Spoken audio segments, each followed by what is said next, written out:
Hey funnel builders, Mike Killen here from sellyourservice.co.uk, and today we are talking about closing a funnel project and getting a deposit. So on this video, I'm going to teach you how to close more funnel projects and get deposits faster. If you've ever sent a proposal to a customer with project details, investment costs, all this kind of stuff, and it's just sort of petered out, that can be really frustrating, particularly as you've put so much time and effort in. You might even be using our proposal template, and for the customer to kind of go cold on you. And I think a lot of people feel that it's the customer's choice to say when they want to start working with you, which I fundamentally disagree with. And I'll use the model in this case of a bus. When the bus turns up, if you're not ready for the bus, you don't say, could you just hang around for a bit, or could you send another one? No, you have to get on when the bus is ready to go. And that's kind of the way that I think you need to see your business. The customer isn't necessarily in charge. They're in charge of who they work with, but they're not necessarily in charge of when you work. Okay, two big differences there. We're also going to decrease the time between payments. We know that we live a little bit of a feast and famine cycle. Of course, if you're building subscription and recurring revenue products, then that shouldn't be a problem. But there is a need to get payments done quickly and to get projects moving on, because of course, if you think that you've got this new project coming up, you want to put aside a little bit of time and you put back some other priorities. But instead, when the customer kind of holds off, you're holding off as well, and that can be very, very frustrating. I also want to talk about reducing that awkward asking phase, or people are like, oh, okay, I was wondering if you saw the proposal. I was wondering if you were ready to go ahead with this yet. That's kind of like, if you've ever had an awkward relationship with someone, they've texted you and said, I was wondering if you saw my text about going out with me. Yeah, I saw it. I'm just super not interested. That was the exact text that Olivia sent me on our second date.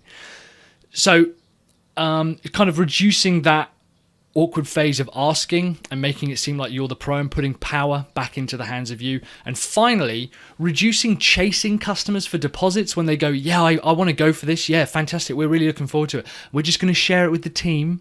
And what we'll do is we'll get back to you, and you go, okay, cool. Well, have you sent the deposit over yet? And then I've even had customers start being like, yeah, so we were wondering, when we can see it. I'm like, I can't see anything yet. You haven't sent me any goddamn money. I think there's a huge misconception that customers always want to look over the proposal. And you have to reframe your proposals as a closing stage of the journey. You have to make the assumption that when the customer is at the proposal stage, they've already decided to buy. This is just a formality for them to understand what's going to be happening over the next 3, 6, 12 months. Checkout cashiers, they're great closers, okay? They scan through everything that you want, and they look at you with a big smile. They don't care. They couldn't give two shits about how much the tally is, and they go, cool, that'll be $100 or £100 or £75. Would you like to pay by cash or credit? They assume that if you're at that stage, you're not going there to the checkout to go, oh, 75 quid. Do you mind if I put a few things back? People do that, but they shouldn't be going. You shouldn't be kind of working with those types of customers. You should be at the stage where the proposal is a formality. So you should be making the assumption that they want to go ahead and buy and work with you. Someone isn't going to spend time reading over a proposal from someone that they're really not interested in working with. You have to make the assumption that they are ready to work with you. There's also a huge misconception that customers don't like to be asked to buy. It's just not true. People like to buy stuff. Now, some people say that people like to buy but don't like to be sold to. I don't agree with that. I think people do like to be sold to. I don't think anyone likes a sleazy second-hand car salesman's type of attitude, but people do like to be sold to. They like to be flattered. They like to have questions asked about them.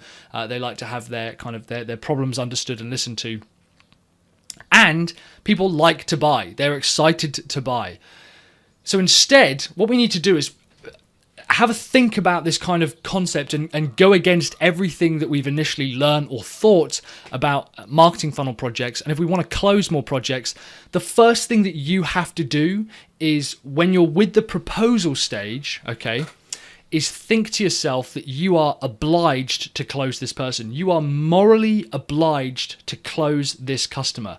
Think about a doctor. You break your leg, you go into the hospital, And the doctor says, okay, this is a pretty bad break. First of all, we're going to have to set the bone. I've had bones set and it's painful, right? It's agony. I've had it done a few times, so maybe this story is kind of a little bit autobiographical. And the doctor says to you, we're going to have to set the bone, okay? We're then going to have to put it in a cast. You're going to have to take painkillers for a while, and you're going to have to do some new exercises. Now, if I say to him, do you know what, doc, I really don't feel like going through with that. The doctor says, oh, sorry, did I give you the illusion that you had a choice? I'm telling you that we're going to set the bone. He is morally obliged to put me through an uncomfortable, awkward stage, even if I refuse it for my own self-betterment and for my own self-worth. And I guarantee you I'll thank him by the end of it. When I broke my wrist, they did have to re-break it. And they told me, they said, we're going to have to re-break this, we're really sorry. They had to re-break it and then put it back. And yeah, I was doped up afterwards. I actually wasn't given painkillers before it happened. And I was not happy with this at all. But they did it, and I'm now super happy now because I've got movement back in my wrists. You have to think, I am morally obliged to close this customer. And the easiest way for you to get yourself in that mindset is, first of all, list out everyone who benefits from you starting on this project. Everyone in the world who benefits from you starting this project. You benefit, you got yourself a new customer, got yourself some cash flow. They benefit because you're going to be solving their problems and they're going to be having a better time in their business and a better future. Their families benefit because if they're making more money, they're happy. Your family benefits because when you're making more money, your family's better. The hosting company benefits because they've got another customer that you're going to work through. Your page builder company benefits because they've got another license that they're going to be going out to. Think of all the people who benefit and why. Why do they benefit? And then flip that and think to yourself, who suffers if I don't close this project? The customer suffers because I'm not able to help them. Okay, their business will continue to get worse. I suffer because I'm not working with the customer and I'm not fulfilling my need and desire to help this particular customer. Their families suffer, their customers suffer, so your customers suffer because they're not able to get the results and help that they need. There's so many people who benefit and suffer from you taking action on this project. So in order to get yourself into the mindset of obliged to close, morally obliged to close, think about who suffers and who benefits from working on this project. We actually present the majority of our proposals. We don't just hand over a document, we present it. I'm going to go over that in another video because it's quite a specific layout and system that we have. But one of the things that really irks me is how many people send a proposal and instead what they say, oh, so if you've got any questions, just let us know. No, I shouldn't have any questions. I might have objections and there might be things that I want to ask you, but you don't need to ask me that. What I need to know is how do I get fixed? Let's say again I'm with the doctor and he says, cool, painkillers, set the bone, put it in a cast, painkillers, more exercise. And then goes, yeah, so if you've got any questions, just give me a call or send me an email. And then walks out the door and be like, whoa, doc. I don't have any questions. I want you to fix this now. I've got a problem. I've got a burning need that needs to get fixed and I need you to fix it. I want you to tell me what I have to do next. So instead, at first it's going to sound like you're forcing it, but I promise you it's going to be far more useful to your customers. They're going to thank you for doing this. When you send over the proposal, you're just going to say, great, we can get started today. We just require a deposit and a signed contract. Do you have your card on you or do you have a credit card on you? Most of the time, we have measured this, it's somewhere in the region of 70%. Will say to us, fantastic, hand out their credit card and we'll take a payment. We'll take a payment via Stripe usually. And they'll sign the contract there and then. So rather than dancing around it, we go, cool, if you want to get started today, we can do that. All you have to do is send over the deposit and sign the contract and we're good to go. Or we'll remind them, we say, if you sign here and send us the deposit, we can get started today. And yeah, often within the same day, they'll turn around, get that sorted, payment sent, deposit sent, and contract signed, and we're good to go. We're ready to help. The way that you want to frame this, and it's kind of like a sales technique called in a hurry to help. Some people confuse it with like a hard sell technique. A hard sell is very different. I could teach you some hard sell techniques if you want to learn them, but it's very, very different. That's usually using fear and what we call restriction of information in order to force the customer to make a decision against their own best will. I'm not interested in doing that. I'm in a hurry to help that person. I'm in a hurry to help that business. I am keen to help that business go forward. It excites me when a business starts generating more revenue through their email list. It excites me when I start seeing more traffic and more revenue come through a website or a marketing funnel. It excites me, and I think, man, we're going to help grow this business. This business is going to become better because of us. They're able to help more people. We are changing the world bit by bit through their customers. This scales out far bigger than me. I'm in a hurry to help that. Help that business and help this person achieve that and solve this pain. Just like your doctor is in a hurry to help you. They want you to go through this process instead of you kind of dancing around. So close on the day of the proposal. Close on the day of the proposal. Now, some of them are going to say, look, we just need some time to think over this. And the way that you can handle that, that's an objection. The easiest way for you to handle that, and a lot of people have like feel, felt, found, there's closing techniques, how important is this to you? Those are all great and they work, we use them. But just if you're new to this, first of all, agree with them. That's the biggest thing you can do. You're never going to reach an agreement if one of you disagrees, okay? Agree with the customer. This is what the phrase means, the customer's always right. Even if the customer is wrong, in their head they're right. And if they're wrong, then they're not going to be a customer of yours. Even if they are actually wrong, in their head they are right. And they're not going to agree with you if you disagree with them. So you have to agree. And they'll say, you say, yeah, absolutely, we can, yeah, I totally agree that you'd want to see this with your team. Understand them. So acknowledge that you understand them. So you agree, then understand. And you say, yeah, I understand you'd want to send that over to your team. A lot of our guys, previous customers, have wanted to do the same thing. Then ask, can I ask why you need some time to look over it? And then listen. Use these two things on the side of your head. They're called ears. Listen to what they say.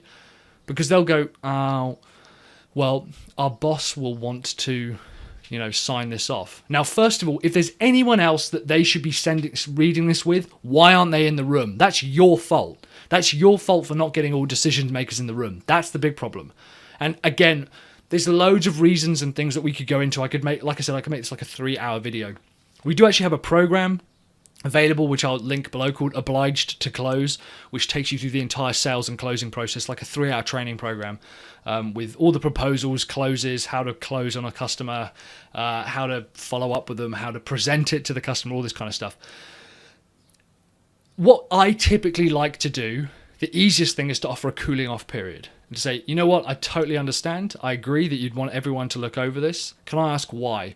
Well, we want our boss to check it over. Fantastic. Here's what I'm going to suggest. Send over the deposit, sign the contract. We have a 30-day cooling off period. That means if your boss comes back in 30 days and says, you know what, I'm not so sure about that, that's fine. We'll take care of that. We'll refund the deposit. But in the meantime, we can get started on the project. Most of the time, they're then going to sign up to it. I have never had anyone take us up on the cooling off period. It's just this initial thing that they want to get over it, which is just kind of just teasing them a little bit with the carrot and saying, I tell you what, why don't we start working on this now? As soon as you start seeing the results, I guarantee you won't want to have anything back. You have to be careful with cooling off periods. Make sure you offer them to the right customers, really flaky ones and people who keep kind of backing out of other things. A good indicator is if they've ever cancelled a meeting on you, or if they've said that their boss will turn up or a decision maker will turn up and they haven't. That's a really good decision, a good indicator.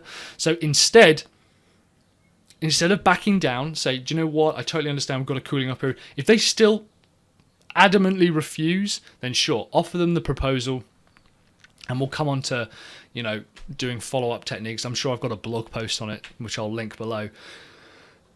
Following up, while important, I believe, again, you still have to be in the mindset of being in a hurry to help. But this is why we like to close on the day during a proposal and by actually presenting it to the customer. Offering a cooling off period is a really good way to help just people a little bit anxious, but most of the time this works. Presenting on the day and closing them and saying, cool, what we need to get started is a deposit and a signature and we're good to go. That's how you want to do it.